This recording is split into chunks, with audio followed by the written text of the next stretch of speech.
Hi, folks. So Twitter has been banned in Nigeria.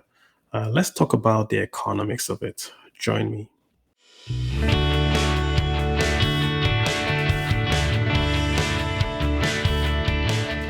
Hi, folks. Welcome to The Way I See It, which is my podcast on all things money, personal finance, and of course, the economy. This week, Nigeria banned Twitter, and it escalated pretty quickly. In 24 hours, we had the Minister of Communications basically issue an order to the telcos asking them to disconnect Twitter. And then the Attorney General and Minister of Justice basically says if you send out a tweet, it's now a criminal offense from Nigeria, that is. So that's massive, and we're not going to talk about why, and let's not dwell on the politics of what's going on. Let's just talk about the economics of this ban on Twitter. First things first, let me just give you a few numbers, just the data behind social media and internet in Nigeria and Africa. So, how big is social media or the internet in Africa? Well, it's big. Well, according to the economy, that's a report, economy Africa report for 2020. This was prepared by the IFC, that's the finance arm of the World Bank, in collaboration with Google, right? The African internet economy, yeah, had the potential to reach 180 billion by 2025. And that would account for about 5.2% of Africa's GDP. This is just in 4 years' time. So it's massive, yeah? A key data point in that report basically says that a 10% increase in digital connectivity would lead to a 2.5% increase in GDP per capita. So, in essence, the IFC and Google are tying in that if a nation increases digital connectivity, their GDP per capita goes up. So, massive. So, why is the African telecom space expanding? They say it's because number one, there's better and cheaper internet connectivity. We've got the submarine cables from Europe coming to Africa, so it's making internet faster. We have a rapid urban population, so people are leaving the rural areas to the cities. You have this growing talent pool in Africa of young English-speaking programmers, right? Of vibrant, ecosystem for IT and all that, and of course the African Free Trade Agreement. So this is creating the largest free trade zone in the world, the African Continental Free Trade Agreement, which means you can basically trade across borders without paying a duty. That's the plan, however, right? So it's big. Social media in Africa is big. And if you look at Stat Counter, they're like a ranking poll for social media apps in Africa. They're the big three in the African continent. You've got Facebook with about 58% of the market share in Africa. YouTube has about 24%, and Twitter has 11% of the share of social media users in Africa, right? So what about Nigeria? Let's be specific to Nigeria.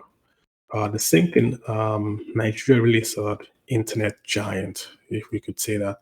There are over 125 million internet users in Nigeria alone. And this gives Nigeria a 60% penetration rate. If you compare that to Africa, Africa is about 36%. This is at 2019. So again, let's look at the stat counter ranking for social media use in Nigeria. Facebook is number one at 56%, but Twitter is number two at 25%. So Twitter controls a quarter of the social media market in Nigeria, right? And according to the Economist, their intelligence unit does calculate using their Internet Inclusive Index that Nigeria has in terms of affordability, we score the highest in Africa. So you see, basically, Nigeria's got very cheap internet, and Nigeria's got lots of trained developers. There is a town in Lagos, the capital, the commercial capital of Nigeria, called Yaba. It's now called the Silicon Valley of Nigeria. Jeff Zuckerberg Mark Zuckerberg has been there. Same thing, Jack of Twitter has been there. It's basically where you have the cluster of fintech IT guys just knocking off, you know, programs, apps, and all that, and they've done really good in that zone. Nigeria really has world class IT companies and apps. I mean, think about Flutterwave. We just think about your Roku TV, InterSwitch signed a deal with Visa, Jobberman. These are all Nigerian companies. Basically, they're all world class, and they produce basically. They're all locally made, and they're now partnering with international companies across the world, and they're basically just solving problems. So in Nigeria, for instance, I was old enough to know that if I were to buy a ticket, I had to drive to the airport. But now I can stay in bed or go on my app on my phone, buy a ticket, rent a car, get a hotel room. If I don't like the hotel, I can leave a good ranking for it. I can get some stuff delivered to me. I can get food delivered to me. All this is enabled by local apps created in Nigeria, run by Nigerians, and you can make a payment, you're connected to the banks and all that, right? So again, if you there's the Accenture, the consulting firm, again, we're still talking figures here. So Accenture has this really nice report where they're calculating the IGDP. So the IGDP, which is the contribution of the internet to the GDP of the nations. If you look at that report again, the same thing. Nigeria, as at 2020, the IGDP score for Nigeria is about 24 billion. So in which case, the internet contributes about 24 billion to the GDP of Nigeria. Nigeria is the highest in Africa. Next is South Africa with 21, then Egypt with 15 billion, all in dollars, right? And Accenture calculates that by 2025, that figure for Nigeria is going to rise to about 36 billion. This is a big deal. So the point I'm trying to make is this: social media and the internet in Nigeria are massive. Twitter alone is 25% of this large market that Nigeria is building. So if you look at the internet and social media, Twitter is a big, big force in Nigeria, right? Okay, so keep that in mind, right? Nigeria really now has, shut down Twitter. And again, what it tells me again is the same issue of trying to kill an elephant with regulation, like excessive regulation. A while back, we had the MTN, the mobile telecom company. They got into some issues with Nigerian government over an offense. Yes, they committed an offense, but the fee or the fine that was imposed in MTN, in my view, was excessive. And the narrative back then was the Nigerians couldn't meet their budget, and they're basically trying to get the funds from MTN. You know, we could look at it both sides. Yes, MTN come to an offense, but Nigeria could we have also taken a pause and said, okay, what are we trying to communicate here? Are we trying to communicate that you cannot break laws in Nigeria by then killing investors that come to Nigeria? I think there's a middle ground with fining and, of course, trying to kill or trying to punish excessively the investors that do come to Nigeria. We have to be welcoming to investors because investors create local jobs for Nigerians, right? And this Twitter ban, if you think about it, what has happened is Nigerians have used Twitter prior to the ban for lots of stuff like advertising, communicating. Everyone has a sidekick in Nigeria. So you have people selling Ankara, like the local cloth. They put pictures up, they advertise it. If you want to buy, you can pay online. You don't have to have a physical store. So it makes commerce rather cheap. You can easily get in. It reduces the barrier to entry. Same thing if you have a complaint, you can go on direct messenger to an organization and complain.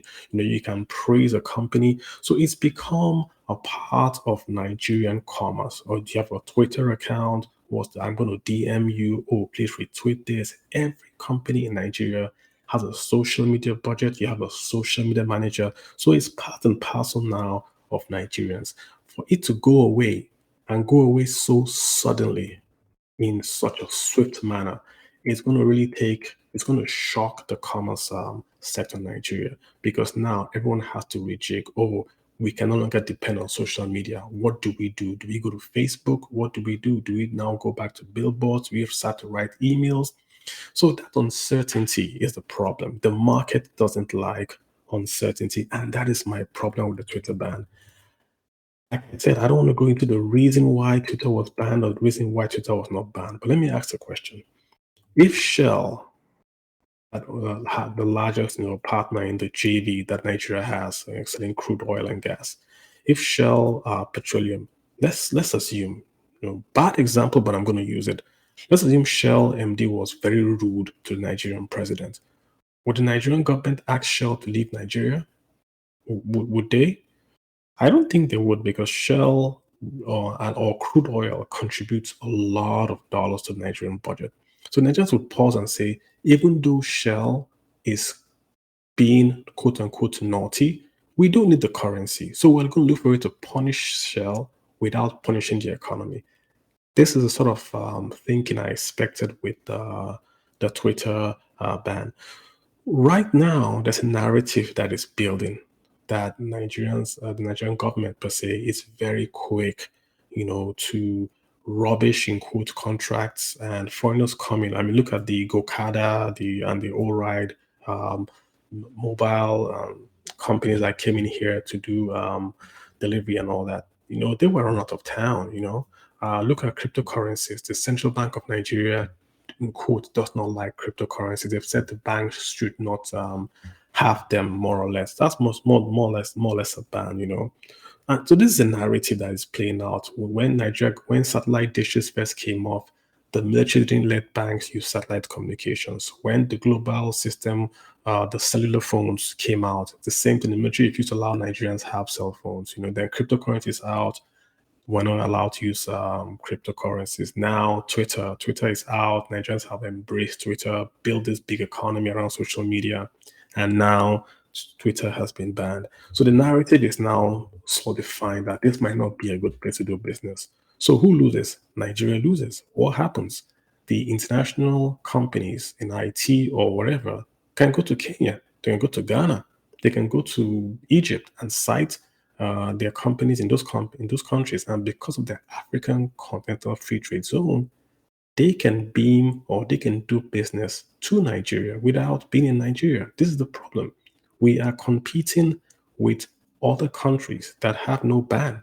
Why would a company from California site in a country without Twitter when they can go just next door and have Twitter and still sell to Nigeria? So that's going to be a big problem for us. We have to look for a way to quote unquote punish and fine without harming the economy. I think that's going to be the balance that Nigeria has to look for. Let me talk specifically about the youth of Nigeria. In the same report that we're talking about, the report done by the IFC and Google, I saw a data point that I was really impressive. It says that the Nigerian youth, in terms of the quality or the numbers, essentially, of programmers, Nigeria is just behind South Africa in terms of the number of professionals, right? So Nigeria has about 85,000 developers, and that's about 12% of the total developer numbers in Africa. South Africa is about 17%. But the funny thing, in Nigeria, the bulk of these guys, the developers, were all self-taught, right? So you find about 32% of that number of the 85,000 Nigerian IT professionals taught themselves. They taught themselves Java, PHP, JavaScript, and the rest. They taught themselves. Universities taught only 23%. And then the guys that work in a company that learned on the job, only 19% of them were taught when they were on a job. So 32%, the highest number of Nigerians with IT certification, taught themselves. Why do you think this happened? It's because this is their way of getting a job. There's a social media and there's commerce. You don't have a job. What do? You go learn a skill. You learn a skill, then you can trade on social media. That's why you have this vibrant economy going on in Yaba, because it's a clear path. Lots of youth now see that this is the legal way to learn something and get a job, and you work for yourself. So you go learn Python, go learn Java, you go back and trade your skills to the market. You advertise on Twitter, on social media, on Facebook.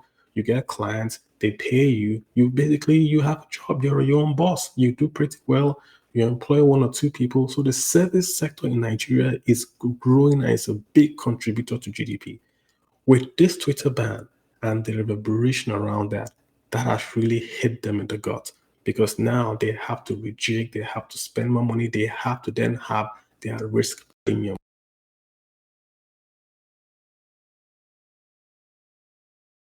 It saddens me that when the country has not provided jobs and young people go out and create an ecosystem to create jobs for themselves, then the country then slaps them right in the mouth. No, it really sets them down.